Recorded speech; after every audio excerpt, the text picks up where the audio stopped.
Muy buenos días, amigos televidentes. Sean todos ustedes bienvenidos a este programa del domingo en el que llevamos informaciones de interés e invitados muy especiales como es el que me acompaña en el día de hoy. Se trata del licenciado Rubén Peña, quien es miembro del Comité Central del Partido de la Liberación Dominicana, ha sido funcionario de varios gobiernos de ese partido y vamos a estar conversando con él sobre temas de interés nacional. Para mí siempre es un placer tener a Rubén aquí en nuestro programa.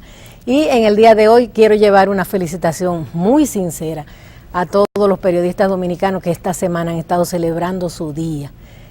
Celebro el arrojo, la valentía de todos los periodistas dominicanos que ejercen un ejercicio profesional de defensa de la verdad y de la libertad. Para todos ellos, mi reconocimiento y en especial un reconocimiento particular para la creadora de este programa, doña Pía Rodríguez, mi madre, una pionera del periodismo dominicano. Mamá, te quiero mucho en este día del periodista que hemos celebrado esta semana, nuestros parabienes y nuestras felicitaciones para ti. Y el programa se lo dedico también a uno de nuestros estelares asistentes de cámara aquí en nuestro programa, Manuel Contreras, que está celebrando su cumpleaños. Muchas felicidades a Manuel. Y como siempre, el regalo floral de Jardín Ilusiones que engalana nuestro set en este día con estas hermosas flores. Vamos a comercial y volvemos con todos ustedes.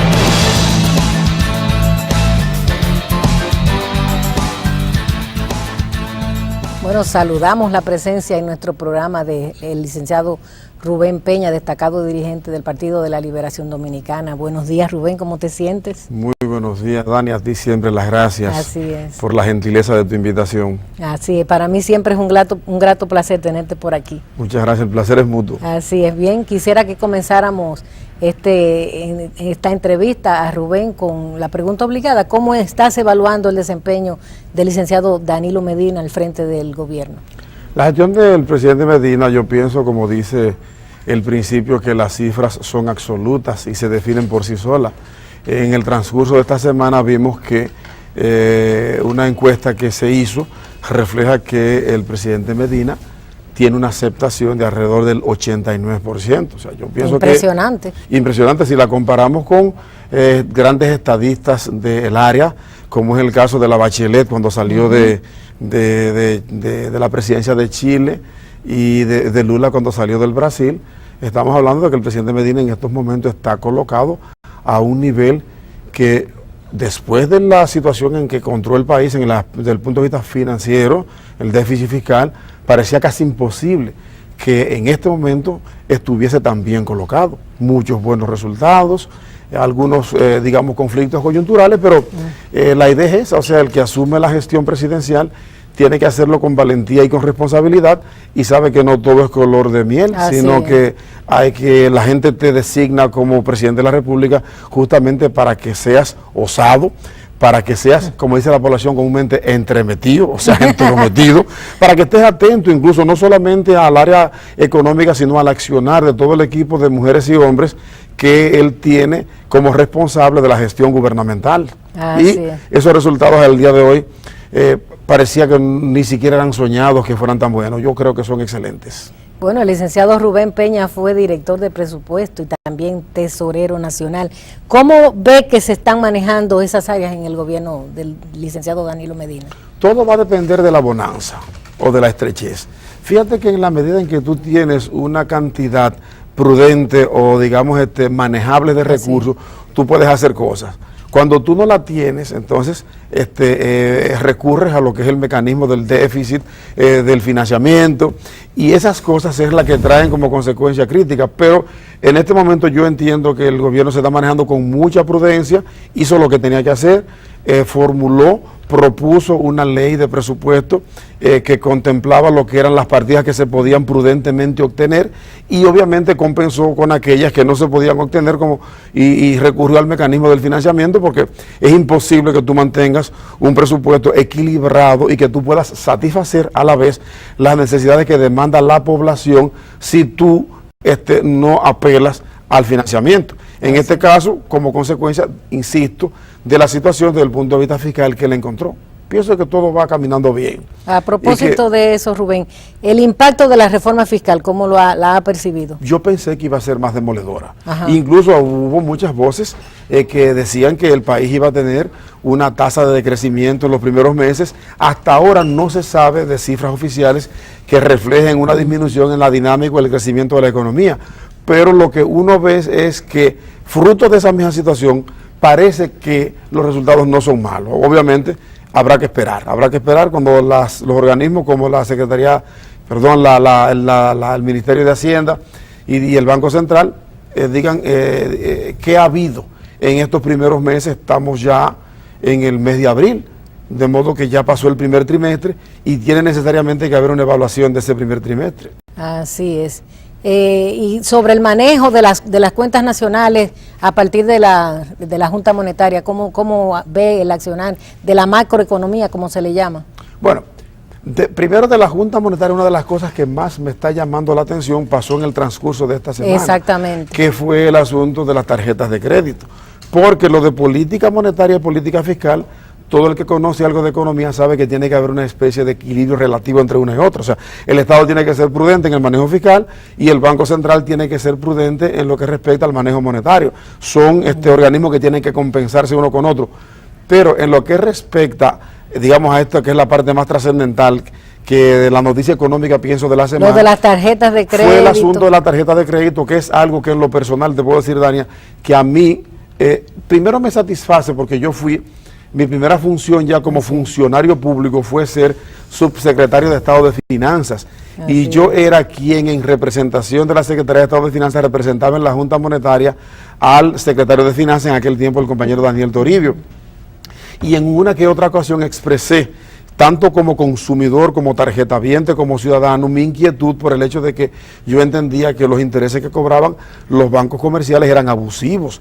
Y no solamente que eran abusivos, sino el mecanismo que se empleaba para cobrar esos intereses. En esta semana se destaca que hoy día, por fin, los bancos comerciales van a cobrar los intereses solo sobre los saldos insolutos. Y para que la gente tenga una idea de lo que son los saldos insolutos. Sí, porque la gente no comprende ese término. Sí, como digamos, recurramos a lo que es el mecanismo de Bosch, que siempre tendía a dar una explicación para que la gente pudiera entender. Si usted durante un mes consume 10,000 pesos y usted paga 9,999 pesos y deja un peso por pagar, lamentablemente los bancos lo que hacían era que se cobraban sus 9,999 pesos, pero era como si quedara pendiente los 10,000 pesos. Y cobraban intereses solo por usted dejar de pagar ese peso por los 10,000 pesos. Y eso iba como una especie de capitalización de una deuda que era un absurdo. Ese es un logro. Y el otro logro es importante de esa resolución, que dice que los intereses que ahora se van a cobrar, que también son usurarios, los intereses que se cobran por tarjeta de crédito, aquí hay bancos que cobran cerca de un 80 y hasta un 90% de interés. Eso significa que prácticamente una deuda pequeña se convierte en una deuda inmanejable para un tarjetaviente. Esos intereses, dice la resolución, se va a tomar como referencia la tasa comercial que utilizan los bancos. Y digo tasa comercial porque recuerda que los bancos también tienen discriminación en lo que respecta al cobro de tasa por los intereses que se cobran en el aspecto hipotecario. O sea, casas y apartamentos pagan siempre menos que el área comercial. Ahora bien, ¿qué debilidad yo veo en ella? ¿Qué fragilidad tiene esta en la resolución de la Junta? La resolución de la Junta, lo que respecta al referente. O sea, dice tomar como referencia la tasa comercial que cobran los bancos, que no los obliga a nada. es algo subjetivo, es referente. O sea, yo entiendo que para mejorar esa resolución lo que debería hacer es tomarse como referencia la media de la tasa comercial que se acumuló en el mes anterior, se cobrará en el próximo mes.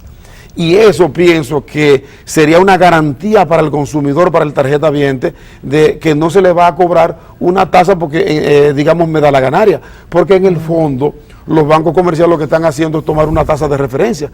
Y ellos pueden decir, bueno, yo tomé tal tasa de referencia, no hay algo concreto que los obligue. Pienso que eso mejoraría, digamos, el espíritu de esa resolución.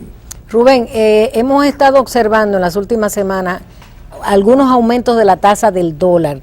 ¿Cómo analizas el fenómeno? ¿Qué está significando? Lo de la tasa del dólar es un asunto de oferta y demanda.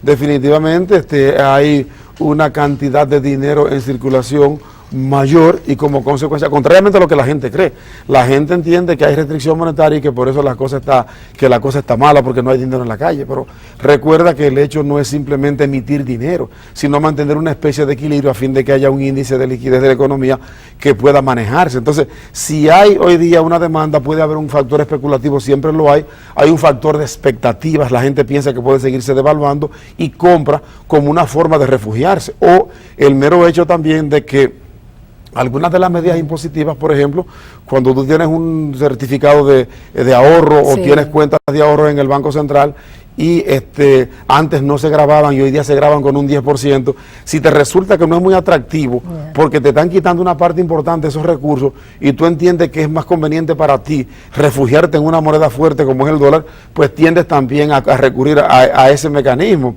Y obviamente no es un solo factor, se combinan una serie de factores que dan como consecuencia el hecho de que la gente recurra al dólar. Si la gente no estuviese demandando dólar diferente a lo que demandaba hace 4 meses atrás, la moneda estaría, digamos, relativamente igual. Y obviamente también a la propia incapacidad del Banco Central de no tener una gran reserva que pueda inyectar la cantidad de recursos suficiente que pueda afectar la demanda y mantener el equilibrio. O sea, si el banco no tiene la cantidad de reserva suficiente, eso va a hacer que se va a ver impotente de inyectar esos recursos. Entonces, ¿qué va a pasar? Que va a afectar el mercado, ya el mercado formal, de tanto de agentes de cambio como de bancos comerciales. En términos generales, sobre la economía nacional, ¿qué sugerencias le podrías hacer al gobierno del licenciado Danilo Medina para mejorar la economía nacional? Bueno, él está haciendo fundamentalmente las cosas que tiene que hacer.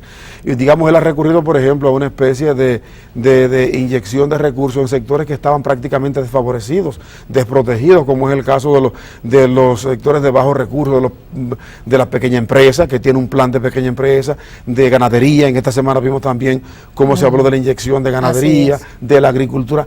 Esas cosas se están haciendo porque el gran comercio de aquí tiene recursos siempre, porque tiene el aval para hacerlo. El problema nuestro siempre es digamos, las pequeñas empresas. De modo que fundamentalmente se está haciendo lo que se tiene que hacer. Y otra cosa que vimos que hace ya un par de semanas que también se dictaminó, es el hecho de que con el historial crediticio de una persona se pueden prestar una cantidad de recursos que antes no se prestaban, creo que hasta 15 millones, hoy día hasta 25 millones, de modo que una gente cuando responde, cuando tiene un buen historial crediticio, no va a meterse a oneroso y consecuentemente esa es una parte importante, de modo que son medidas positivas. Así es, bien, vamos a una pausa y retornamos con Rubén Peña, no se vaya.